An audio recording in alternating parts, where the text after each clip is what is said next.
जी कैफ 7 आज के लेक्चर का आगाज़ करते हैं। प्रीवियस लेक्चर में हमने चैप्टर 2 कंप्लीट कर लिया था, उसके क्वेश्चंस भी और एमसीक्यूज भी अटेम्प्ट कर लिए थे। आज हम आपको वो चीज़ सिखाने जा रहे हैं जो आपकी हर चैप्टर में काम आएगी और ख़ास तौर पे एग्ज़ाम में ज़रूर काम आएगी। और ये वो चीज़ है जिसने ना सीखी उसके पास होने का चांस बहुत कम है। वो क्या है?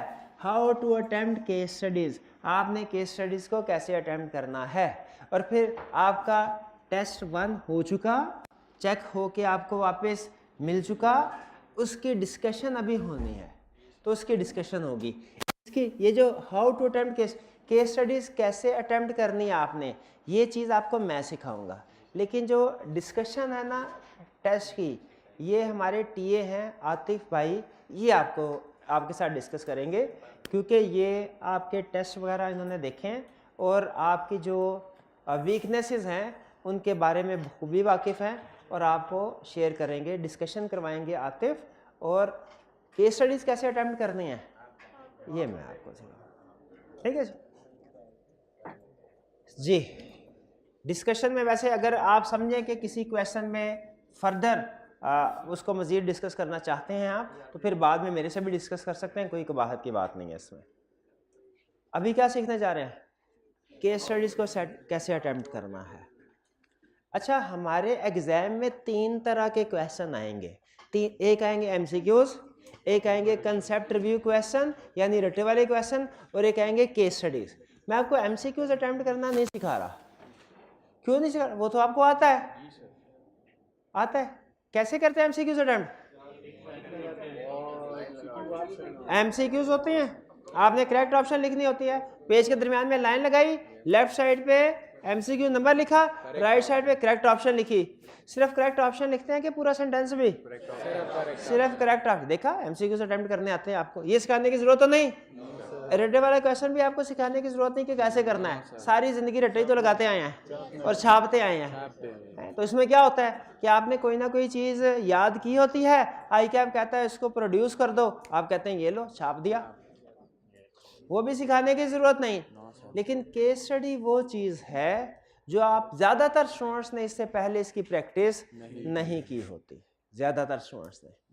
और आई कैप के केस स्टडीज़ को कैसे अटेम्प्ट करना है ये उन्हें पता नहीं होता। और लॉ के पेपर में ज़्यादातर स्टूडेंट्स मार भी इसी वजह से खाते हैं। अगर आप एग्जामिनर कमेंट्स देखें ना, एग्जामिनर कमेंट्स, आपको पता है एग्जामिनर कमेंट्स क्या होते हैं? क्या होते हैं एग्जामिनर कमेंट्स? जो एग्जामिनर आपके पेपर चेक, जैसे अभी ये टीए टेस्ट डिस्कस करेंगे ना आपको, तो दरमियान में सम टाइम कुछ जगहों पे आपको बताएंगे कि यहाँ पे स्टूडेंट ये गलतियाँ करते हैं।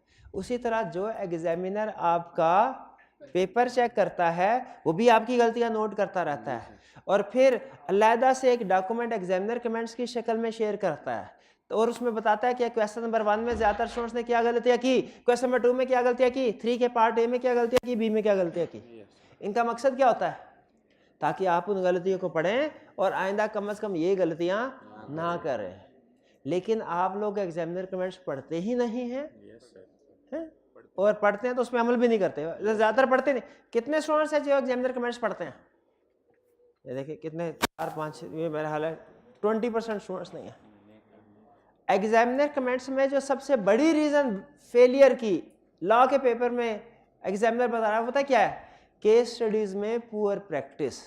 स्टूडेंट्स को पता नहीं केस स्टडी को कैसे अटेम्प्ट करना है, कैसे प्रेजेंट करना है।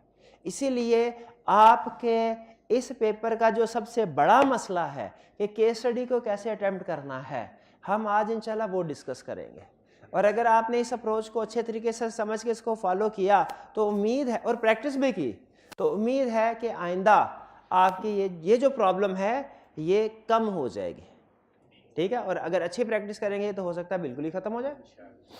तो आज हम 3 तरह के पेपर में क्वेश्चन आएंगे, एमसीक्यूज, रिप्रोडक्शन, केस स्टडी। हम अभी क्या सीखने जा रहे हैं? केस स्टडी को कैसे how to solve case study of company law.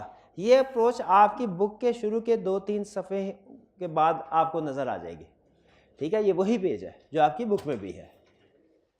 तो सबसे 2 स्टेप्स में केस स्टडी सॉल्व करनी है। पहले केस स्टडी को पहचानना है कि ये केस स्टडी है कि नहीं, और फिर दूसरे नंबर पे उसको सॉल्व करना है। यानी पहला काम क्या है, उसको केस स्टडी। पहले तो बहुत से स्टूडेंट को यही प्रॉब्लम होती है कि सर ये क्वेश्चन रिप्रोडक्शन का है कि केस स्टडी का है। तो उसके पहले हम फिर ये पहचानना सीखते हैं निशानियां क्या है, कैसे पता चलेगा कौन सा क्वेश्चन केस स्टडी का है। कह रहा है following are some hints to identify case studies. आपको कुछ हिंट बता देते हैं कि केस स्टडीज कैसे पहचानेंगे आप। पहला, usually A case study consist of long paragraphs while A question of reproduction consist of 2 or 3 lines. क्या कह रहा है कि जो बड़ा क्वेश्चन होगा पेपर में वो केस स्टडी का होगा, और जो छोटे 2-3 लाइनों के क्वेश्चन होंगे वो रिप्रोडक्शन के होंगे, और जिन क्वेश्चंस के आगे ABCD लिखा होगा वो MCQs होंगे। MCQs होंगे। तो बड़ा क्वेश्चन है तो मतलब केस स्टडी है, और छोटा क्वेश्चन है 2-3 लाइनों का तो मतलब रिप्रोडक्शन है। लेकिन ये 90% रूल है, 100% रूल नहीं है। बाज़ औक़ात ऐसा होता है कि स्टूडेंट को झटका देने के लिए क्वेश्चन बड़ा पैराग्राफ की शक्ल में होता है, एंड में कहता है please explain following concept, doctrine of corporate personality, a separate legal status. ठीक है, इसको एक्सप्लेन कर दो। ठीक है, प्लीज ABC एक कंपनी है जो कि अपने आप को रजिस्टर कराना चाहती है लिमिटेड का लफ्ज लगाए बगैर।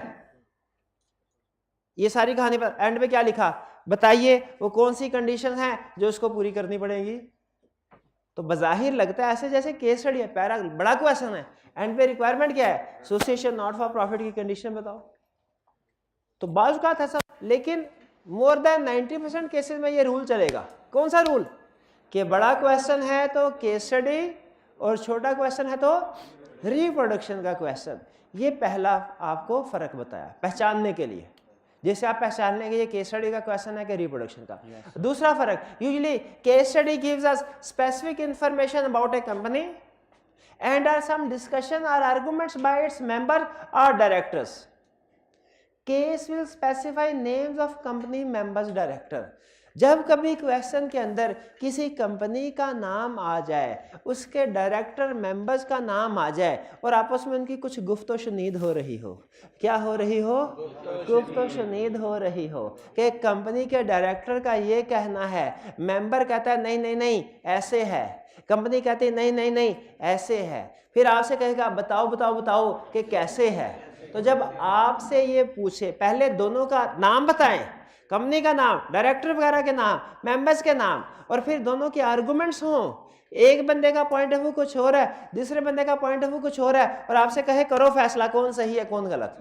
तो ये भी केस स्टडी की निशानी है। तो इसका मतलब है जब कभी नेम्स आ जाएंगे क्वेश्चन में, और जब कभी स्टेटमेंट्स या आर्गुमेंट्स आ जाएंगे पार्टीज के, वो केस स्टडी है, वो केस स्टडी। लेकिन अगेन हार्ड एंड 100% रूल नहीं है। बाज़ औक़ात ऐसा भी होता है, एक हाकिम लिमिटेड कंपनी है, दूसरी महकूम लिमिटेड कंपनी है, बताइए वो कौन सी सिचुएशन है जिनमें हाकिम लिमिटेड महकूम की होल्डिंग बन सकती है। तो नाम यूज हुए इसमें, लेकिन रिक्वायरमेंट रिप्रोडक्शन की है।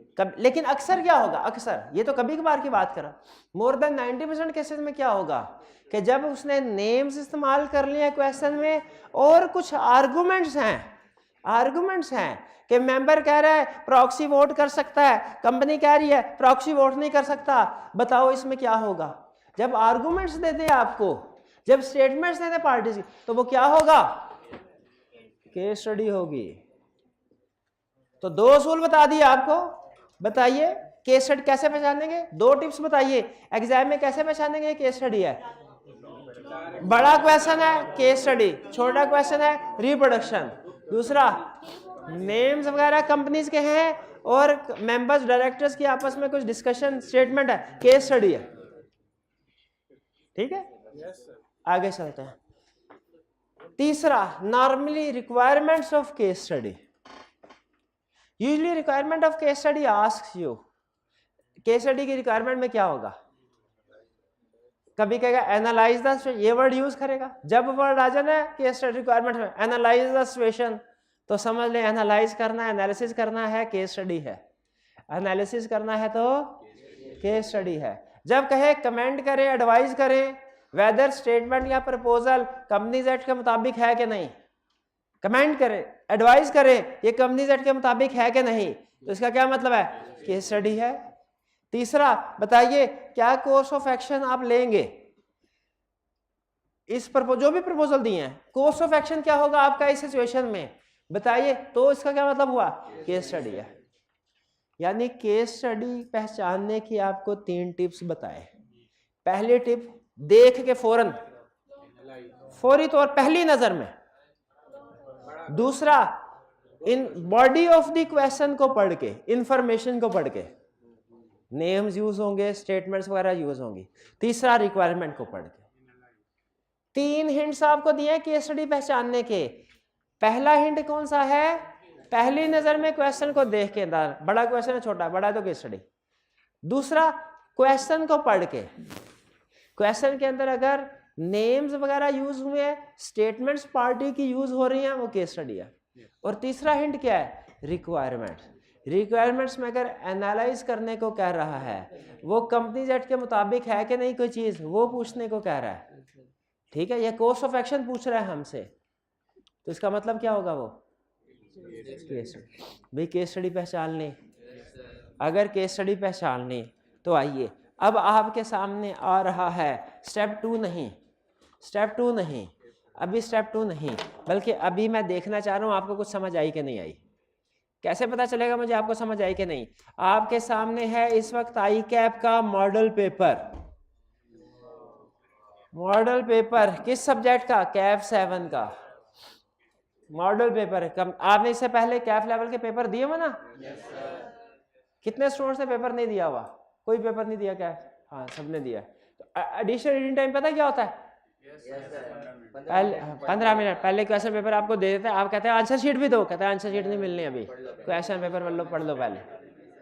15 मिनट रीडिंग टाइम। इस 15 मिनट रीडिंग टाइम को जाया कैसे करना है ये आपको पता होगा, लेकिन इसको यूटिलाइज कैसे करना है ये आपको हम बताएंगे। ठीक है, वो बाद में बताएंगे, अभी नहीं। पहले देखें इंस्ट्रक्शन क्या कह रहा है, answer all 11 questions, no choice is equal to selective studies. लिख लें, चॉइस इज इक्वल टू, दुनिया के जिस पेपर में, जिस एग्जाम में, जिस बॉडी में चॉइस होगी क्वेश्चन की, उसमें लाजमी सिलेक्टिव स्टडीज होगी। आई कैप में कभी चॉइस आपको नहीं मिलेगी। आई कैप सिलेक्टिव स्टडीज नहीं करवाना चाहता आपको, किसी पेपर में नहीं है। इको अब वो भी नहीं रही, इको भी नहीं रही, अब तो एमसीक्यूज बेस्ड हो गया ना सारा, पहले होती थी अब नहीं है। Answer in black pen only,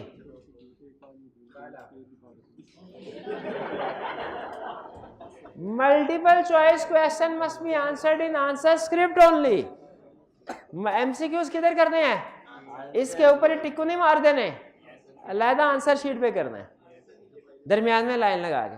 अच्छा बताइए, ये पहला क्वेश्चन नंबर 1 पार्ट है, कौन सी टाइप का क्वेश्चन है? एम से पता चल गया, ABCD एम से दूर से देख के पता चल गया। क्वेश्चन पढ़ने की जरूरत नहीं, क्वेश्चन देख के पता चल जाता है MCQ का। और ये वाला टेस्ट भी है, ये तो मुझे पता ही नहीं चला,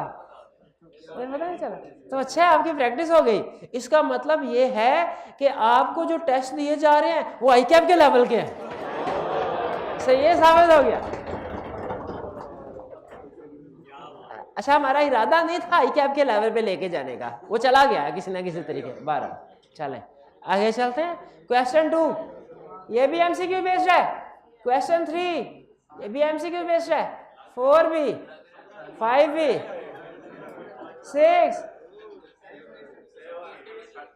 7। अच्छा, एक चीज आपने नोट की है, आई कैप आपके साथ करता क्या भला?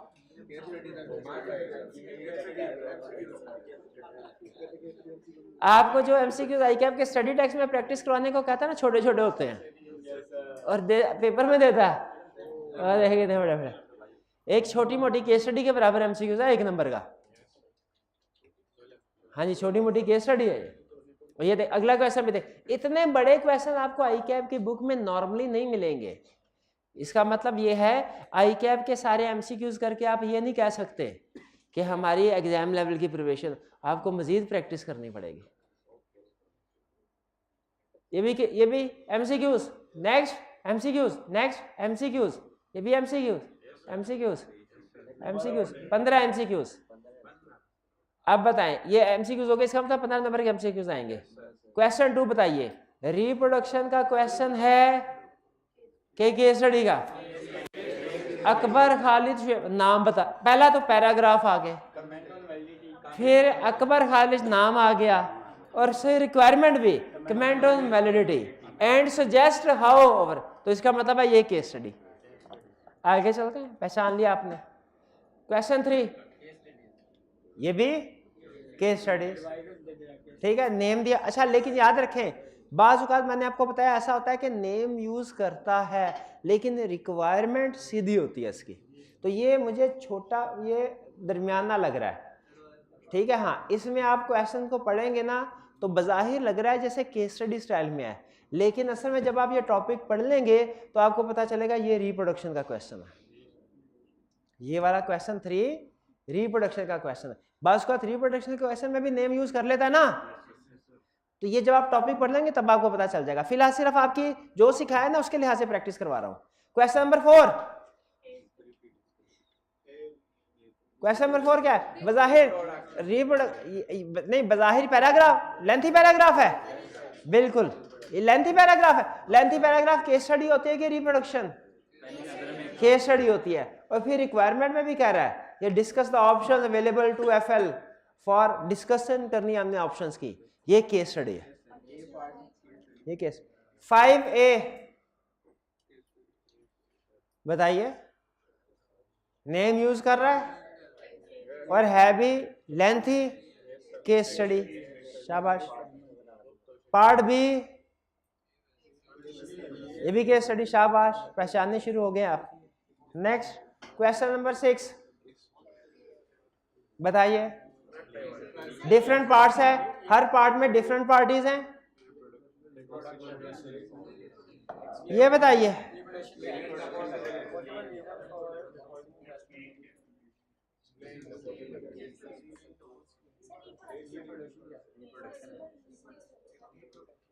ये आपको रिप्रोडक्शन का लग रहा है, ये केस। देखिए प्रोविजंस तो आएगी, वो तो हम बाद में डिस्कस करेंगे। मैं आपसे बज़ाहिर जजमेंट कराना चाह रहा हूं। देखें आपको मैंने 3 चीजें बताई हैं, एक लेंथ ऑफ द क्वेश्चन, दूसरा information given in the question, और तीसरा रिक्वायरमेंट। इनसे अंदाजा होगा।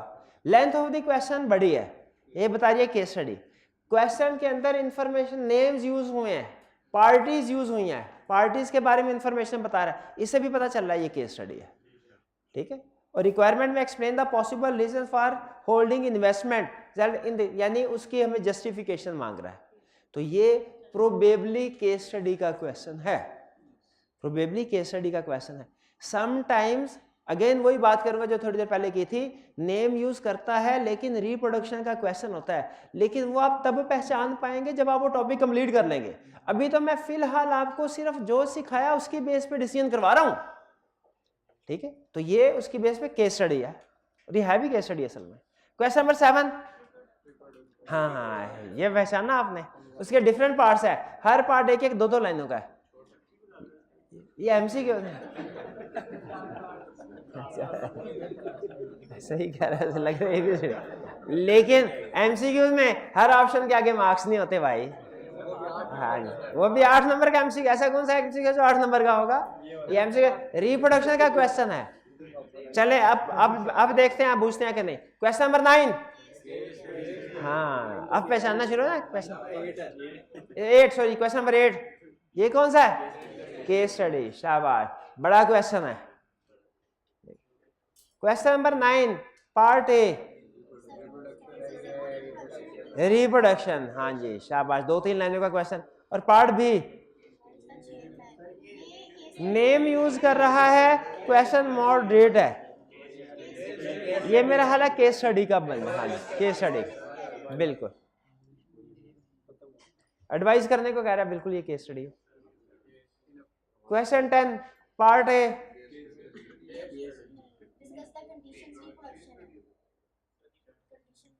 कंडीशन, हाँ कंडीशन रिप्रोड्यूस करने को कह रहा है, शाबाश, कंडीशन रिप्रोड्यूस करने को कह रहा है। तो नॉर्मली जब कंडीशन रिप्रोड्यूस करने को कहता है, रिप्रोडक्शन का क्वेश्चन है, कंडीशन कह रहा है ना, बताओ डिस्कस करो। लेकिन देखिए उसमें नाम यूज किए हुए हैं, तो मैंने आपको बताया नेम यूज करने के बावजूद भी क्वेश्चन रिप्रोडक्शन का हो सकता है। ठीक है, बज़ाहिर ये मॉडरेट लेवल का है, लेंथ का है, ये रिप्रोडक्शन का भी हो सकता है, केस स्टडी का भी। लेकिन अगर जब ये टॉपिक पढ़ लेंगे ना आप, तो उस वक्त आपको पता चलेगा कि ये केस स्टडी का क्वेश्चन, ये रिप्रोडक्शन का क्वेश्चन है। बी 10 का पार्ट भी ये केस स्टडी है, शाबाश, केस स्टडी, शाबाश। 11 का पार्ट है रिप्रोडक्शन, शाबाश, पार्ट बी रिप्रोडक्शन। अच्छा, तो इस मॉडल पेपर के एनालिसिस से हम जिस नतीजे पे पहुंचे मैं आपके साथ शेयर कर रहा हूं, आपने मुझे ओके करना है। पहला, हमारे पेपर में 3 तरह के क्वेश्चन आएंगे, एमसीक्यूज देखते ही हम पहचान लेंगे, ओके। जो ज्यादातर केस स्टडीज हैं वो भी देखते ही हम पहचान लेते हैं हिंट्स की मदद से, और ज्यादातर क्वेश्चन जो रिप्रोडक्शन के क्वेश्चन है वो भी देख के पहचान लेते हैं। समटाइम कुछ क्वेश्चन ऐसे होते हैं जो दरमियाने लेंथ के होते हैं, यानी 6-7 लाइंस हैं और उनमें नेम भी यूज किए होते हैं, उनमें हम डिसीजन अभी नहीं कर पा रहे। ऐसे 2-3 क्वेश्चन ऐसे आए हैं ना जिनमें हम डिसीजन नहीं कर पाए कि रिप्रोडक्शन का है कि केस स्टडी का है। ऐसे क्वेश्चन में जब आप ये टॉपिक पढ़ लेंगे ना, उसके बाद रिक्वायरमेंट पढ़ के आपको अंदाजा हो जाएगा।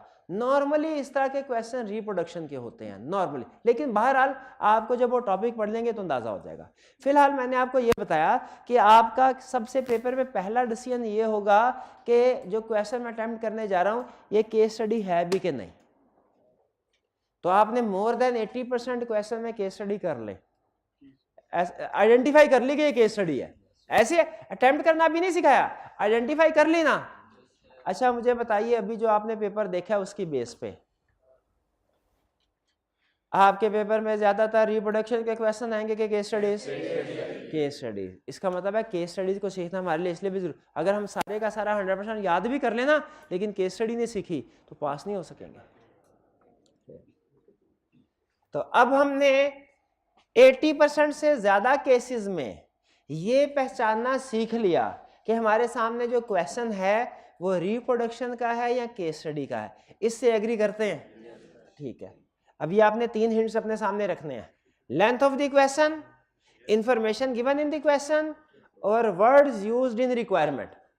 इन 3 से हम अंदाजा लगाते हैं केस स्टडी है कि नहीं। अब अगर रिप्रोडक्शन है छापा मार देंगे, केस स्टडी है तो क्या करना है? नेक्स्ट स्टेप पे जाते हैं, how to attempt case study of Campanella. Case study को कैसे?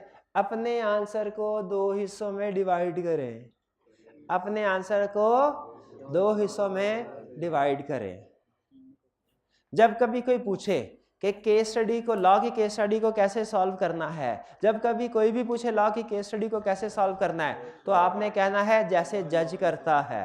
जज कैसे करता है? कानून की दफा ताजीरात पाकिस्तान दफा 302 के तहत फांसी दी जाती है क्योंकि इसने मर्डर किया है, साबित हो गया मर्डर किया है।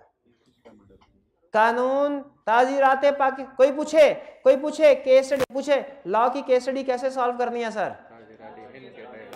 लॉ की केस स्टडी जैसे जज करता है सॉल्व, कैसे? ताजीरात पाकिस्तान की दफा 420 के तहत ए बंदा मुर्गी चोर है, इसको 3 महीने की सजा दी जाए। इसमें जब आप देखें, नहीं मुर्गी के साथ ना सजा दी जाए, मुर्गी तो पेट में होगी इसके। तो इसमें अगर आप देखें ना इस जुमले में 3 चीजें हैं, नोट कीजिए। एक, ताजीरात पाकिस्तान की दफा 302 दफा 420, ये क्या है? ये है रेलिवेंट लीगल प्रोविजन, नहीं रेलिवेंट लीगल प्रोविजन। रेलिवेंट इसलिए कहा, ये ना हो केस 302 का हो दफा 420 की लिख दे आप, ये ना केस 420 का हो दफा 302 की लिख दे, ऐसे नहीं लिखना। रेलिवेंट लीगल प्रोविजन का मतलब क्या है? पूरा कंपनी एक्ट आपने पढ़ लिया है, लेकिन केस जिस इशू जिस प्रोविजन पे बेस कर रहा है सिर्फ वही लिखने हैं, सिर्फ वही लिखने हैं। डायरेक्टर के डिस्क्वालिफिकेशन की 10 कंडीशंस हैं। क्या जब केस स्टडी आएगी डिस्क्वालिफिकेशन डायरेक्टर की 10 की 10 लिख देंगे? नहीं, सिर्फ वो एक जिसके ऊपर क्वेश्चन बेस कर रहा है। क्वेश्चन डिफॉल्टर वाली कंडीशन पे बेस कर रहा है तो डिफॉल्टर वाली प्रोविजन लिखेंगे। क्वेश्चन स्पाउस वाली कंडीशन पे बेस कर रहा है तो स्पाउस वाली कंडीशन लिखेंगे। क्वेश्चन ब्रोकरेज वाली कंडीशन पे बेस कर रहा है, ब्रोकरेज वाली कंडीशन लिखेंगे। ये है रेलिवेंट लीगल प्रोविजन। तो हर फैसले में, हर केस स्टडी में 3 चीजें होनी चाहिए। पहला रेलिवेंट लीगल, दूसरा डिसीजन के फांसी दी जाए, 3 महीने की कैद दी जाए, डिसीजन। और तीसरा बेसिस ऑफ डिसीजन कि ये फांसी क्यों दी, क्योंकि ये साबित हो गया मुर्गी चोर है। और ये क्वेश्चन में उसने बताया होगा कि उसने मुर्गी कैसे चोरी की है, ये क्वेश्चन में उसने बताया हो, हमने सिर्फ लिंक करना है। तो जब आपने केस स्टडी सॉल्व, पहले स्टेप में आपने पहचानना है कि केस स्टडी है कि नहीं, दूसरे स्टेप में इसको सॉल्व करना है। सॉल्व करना है तो आपका आंसर 2 हिस्सों में डिवाइड होना चाहिए। पहले हिस्से में रेलिवेंट लीगल प्रोविजन और दूसरे में decision and bases of decision. Relevant legal provision क्या होती है?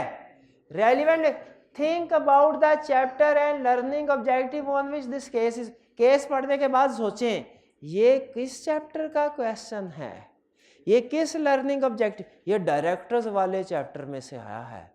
और कौन सा लर्निंग? डिस्क्वालिफिकेशन वाला। ठीक है, तो फिर उसमें जो रेलिवेंट डिस्क्वालिफिकेशन है उसको लिख दीजिए। इसका मतलब पता है क्या हुआ? इसका मतलब ये हुआ केस स्टडी प्रोडक्शन होती है। इसका मतलब क्या हुआ? केस स्टडी में भी रिप्रोडक्शन होती है। केस स्टडी में किस जगह रिप्रोडक्शन होती है?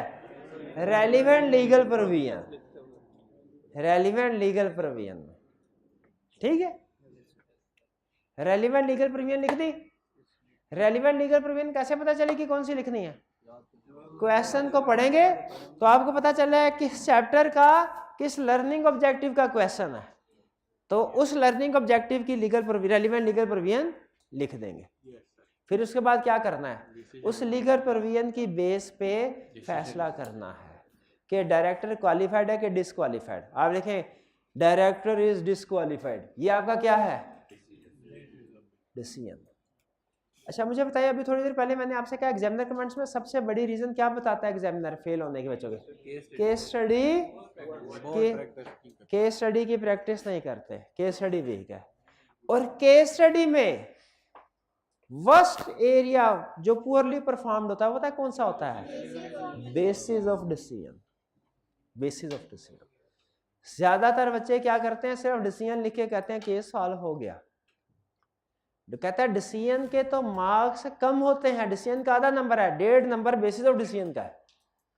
तो आप जब डिसीजन लिखते हो, चाहे टेक्निकली आपने डिसीजन ठीक किया, लेकिन जब तक बेसिस ऑफ डिसीजन नहीं लिखेंगे पूरे मार्क्स नहीं मिलेंगे। डिसीजन तो सिर्फ ये होता है यस या नो, क्वालिफाइड के डिसक्वालिफाइड, डिसीजन तो यही होता है ना।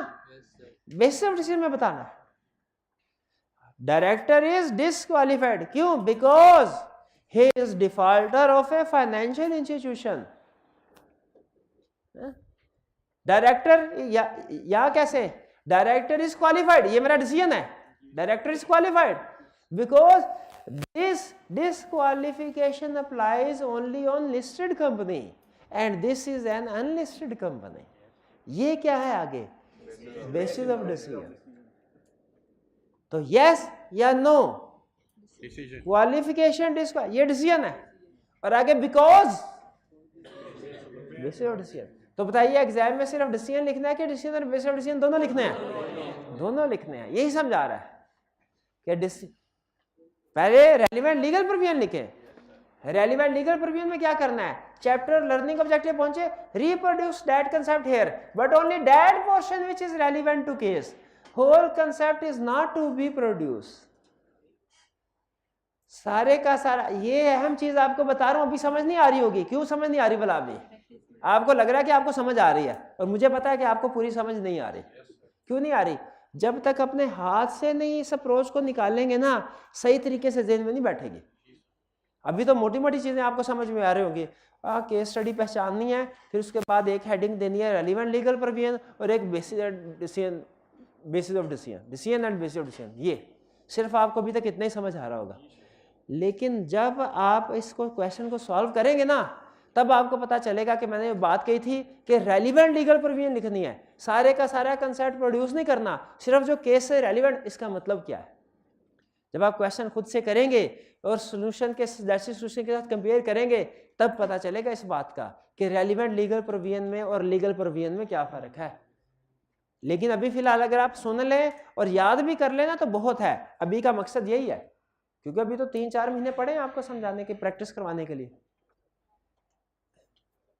फिर कह रहे हैं हाँ कभी कभार ऐसा होता है कि किसी केस स्टडी के नंबर बहुत कम होते हैं, होता है ऐसा 1-2 नंबर, कहता है उसमें फिर आप झटका अप्रोच लगाएं। क्या झटका अप्रोच? डायरेक्ट सीधा डिसीजन एंड बेसिस डिसीजन पे आ जाए। रेलिवेंट लीगल प्रोविजन 1-2 नंबर का क्वेश्चन हो तो लिखने की जरूरत नहीं है।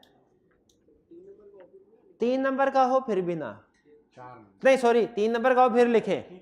लेकिन एक क्वेश्चन ऐसा था 3 नंबर का था, उसमें उसने 2 चीजें पूछ ली थी, फिर नहीं लिखा था हमने। हाँ ठीक है, तो नॉर्मली अब 2 चीजें आ गई तो जाहिर है वो 1.5 नंबर का हो गया ना, तो उसमें फिर रेलिवेंट लीगल प्रोविजन नहीं।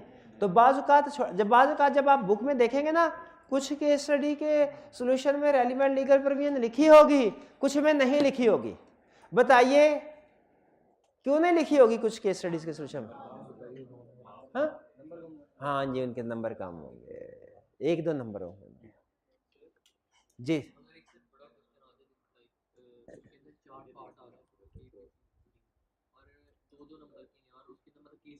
एक बड़ा क्वेश्चन आ गया, उसके अंदर 4 पार्ट है 2-2 नंबर के, तो आपको रेलिवेंट लीगल प्रोविजन लिखने की जरूरत नहीं है। डायरेक्ट डिसीजन लिखें और बेसिस ऑफ डिसीजन लिखें, ये काफी है।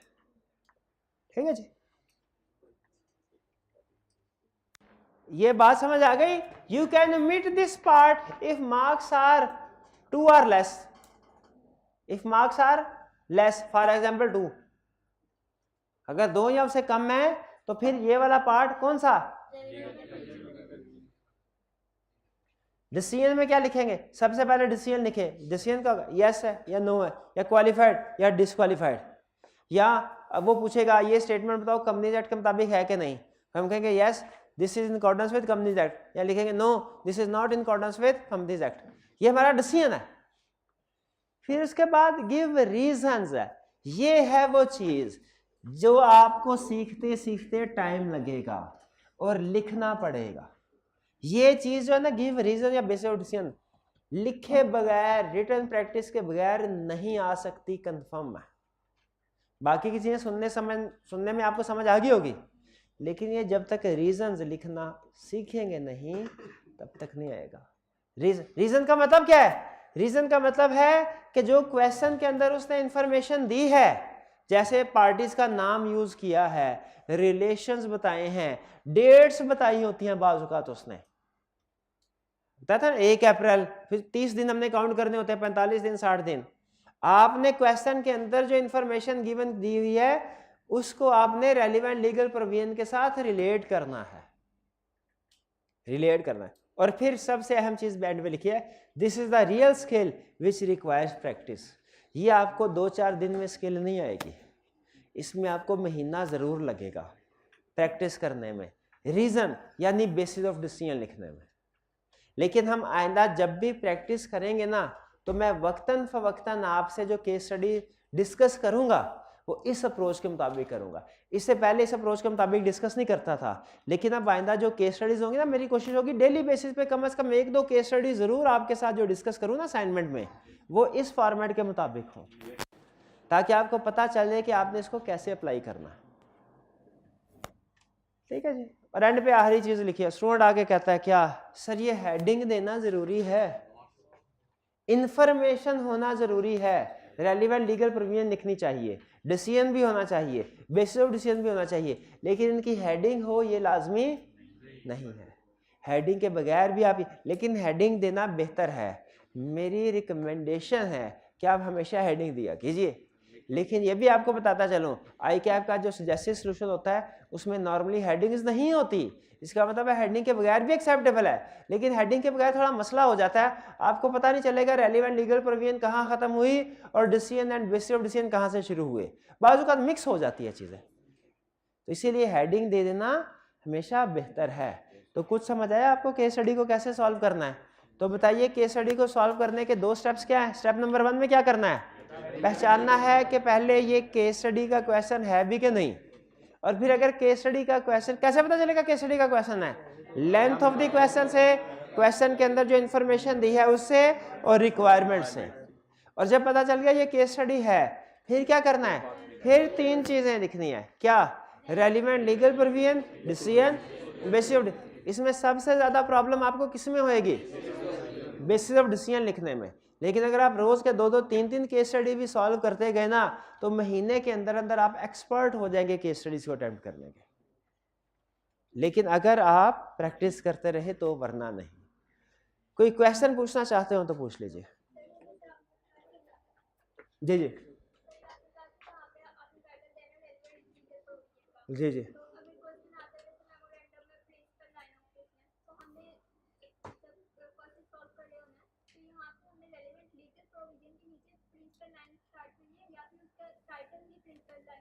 नहीं नहीं, यहाँ पे हेडिंग हमेशा रेलिवेंट लीगल प्रोविजन ही आएगी। यानी अगर वो डायरेक्टर्स की डिस्क्वालिफिकेशन के ऊपर केस स्टडी बना रहा है, तो यहाँ पे हेडिंग आपने डिस्क्वालिफिकेशन ऑफ डायरेक्टर नहीं लिखनी। या अगर principal line of business, company के प्रिंसिपल लाइन ऑफ बिजनेस पे केस स्टडी बना रहा है, तो यहाँ पे heading principal line of business नहीं आएगी। हेडिंग क्या आएगी? रेलिवेंट लीगल प्रोविजन ही। हाँ, इसको एक्सप्लेन करते हुए आप प्रिंसिपल लाइन ऑफ बिजनेस वाली रिक्वायरमेंट करेंगे, या क्वालिफिकेशन डिस्क्वालिफिकेशन वाली रिक्वायरमेंट लिखेंगे। ठीक है, इसी तरह यहाँ पे भी हेडिंग आपकी decision and bases of decision नहीं आएगी। हेडिंग में यस नो नहीं करना, heading decision and bases of decision नहीं आएगी। नीचे पहली लाइन में डिसीजन लिखना है और दूसरी लाइन में बेसिस ऑफ डिसीजन। उसका टॉपिक का नाम भी लिखने की जरूरत नहीं है, क्योंकि ये अंडरस्टूड, वो आप अपने जेहन में कर रहे होंगे। यार डायरेक्टर्स वाला मीटिंग वाला है, मीटिंग वाला कौन सा चैप्टर था, उसमें कौन सा ये कंसेप्ट था, एजीएम वाला था, एक्सटेंशन वाला। तो आप रेलिवेंट लीगल प्रोविजन लिखेंगे एक्सटेंशन की, डिसीजन, और फिर बेसिस ऑफ डिसीजन लिखेंगे। लर्निंग ऑब्जेक्टिव का टाइटल या चैप्टर का टाइटल लिखने की जरूरत नहीं है। वो सिर्फ आपको ये पहचानने के लिए आपने सोचना है, सिर्फ इसलिए ताकि आप करेक्ट जगह पे जा सकें। क्योंकि केस स्टडी अटेम्प्ट करने का जो पहला स्टेप है ना, अटेम्प्ट करते हुए, वो ये देखना है कि उसने पूछी कहाँ से है केस स्टडी। ये जब आप ये पहचान लेते हैं ना कि ये केस स्टडी किस चैप्टर के किस कंसेप्ट पे है, तो 50% केस स्टडी सॉल्व हो जाती है उधर ही। जब आप ये डिसाइड कर लेते हैं कि केस स्टडी किस चैप्टर और किस लर्निंग ऑब्जेक्टिव से पूछी है। क्लियर हुआ?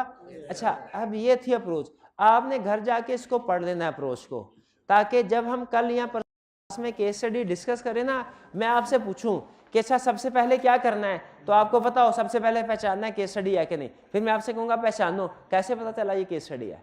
फिर दूसरा मैं आपसे नेक्स्ट क्या करना है, फिर आप कहेंगे सर नेक्स्ट हमने ये सोचना है किस चैप्टर के किस लर्निंग ऑब्जेक्टिव से है। मैं फिर आपसे पूछूंगा बताओ किस चैप्टर से है। आप कहेंगे सर ये तो बहुत आसान है, जो चैप्टर चल रहा है उसी में से केस स्टडी पूछनी है हमें। मैं कहूँगा बिल्कुल ठीक है, लेकिन ये बताओ लर्निंग ऑब्जेक्टिव कौन सा है, उस पर आपको थोड़ा सा सोचना पड़ेगा। फिर आप कहेंगे सर ज़्यादातर केसेस में तो जो लर्निंग ऑब्जेक्टिव आपने आज या कल पढ़ाया है वही होगा, तो मेरे ख्याल में ये लर्निंग ऑब्जेक्टिव। मैं कहूँगा बिल्कुल ठीक। अब बताओ रेलिवेंट लीगल प्रोविजन क्या है। आप कहेंगे सर ये अभी याद नहीं की हुई, अभी तो कल ही पढ़ा है, ये अभी याद नहीं की हुई, और वो आपको साथ ही साथ याद करनी पड़ेगी। फिर डिसीजन और बेसिस ऑफ डिसीजन के ऊपर हमारे आर्गूमेंट्स होंगे। सबसे ज़्यादा आप इसके ऊपर फंसेंगे शुरू के दिनों में, शुरू के 8-10 दिन में, बेसिस ऑफ डिसीजन कैसे लिखना। लेकिन ये याद रखें प्रैक्टिस से आएगी, लिखने से, पढ़ने से नहीं पता चलेगा बेसिस ऑफ डिसीजन कैसे करना है। लिखने से, जब तक रिटन फॉर्म में केस स्टडीज नहीं करेंगे। जी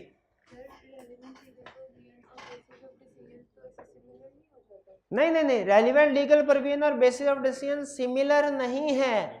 अब सुनिएगा, रिलेटेड है, रिलेटेड है, सिमिलर नहीं है, क्योंकि रेलिवेंट लीगल प्रोविजन की बेस पे ही हमने उसे बेसिस ऑफ डिसीजन लिंक करवाया। अच्छा मुझे ये बताइए, जब किसी मुजरिम ने किसी दूसरे को कत्ल किया होता है, ठीक है, कानून की किताब में लिखा है अगर एक बंदा किसी दूसरे को कत्ल करेगा उसे फांसी की सजा सुनाई जाएगी। कानून की किताब में ये लिखा है। जज के सामने केस है जिसमें असद ने बिलाल को कत्ल कर दिया, तो अब यहाँ पे क्या ये वही लीगल प्रोविजन हो गई है? ये कि नहीं, नेम वगैरह डिफरेंट है, लेकिन लिंक कर रहा है, क्योंकि केस के फैक्ट्स को लीगल प्रोविजन से रिलेट करना होता है फैसला करने के लिए। अगर केस के फैक्ट लीगल प्रोविजन से रिलेट हो जाए वही फैसला हो गया। तो बेसिस ऑफ डिसीजन का मतलब क्या होता है कि आपको उसने जो केस की इंफॉर्मेशन दी है ना, आपने उसको लीगल प्रोविजन के साथ रिलेट करना है। अगर रिलेट हो गया, जो लीगल प्रोविजन में लिखा है केस में भी वही हुआ, तो इसका मतलब है वो फैसला कर दो आंखें बंद करके जो लिखा हुआ है। ठीक है।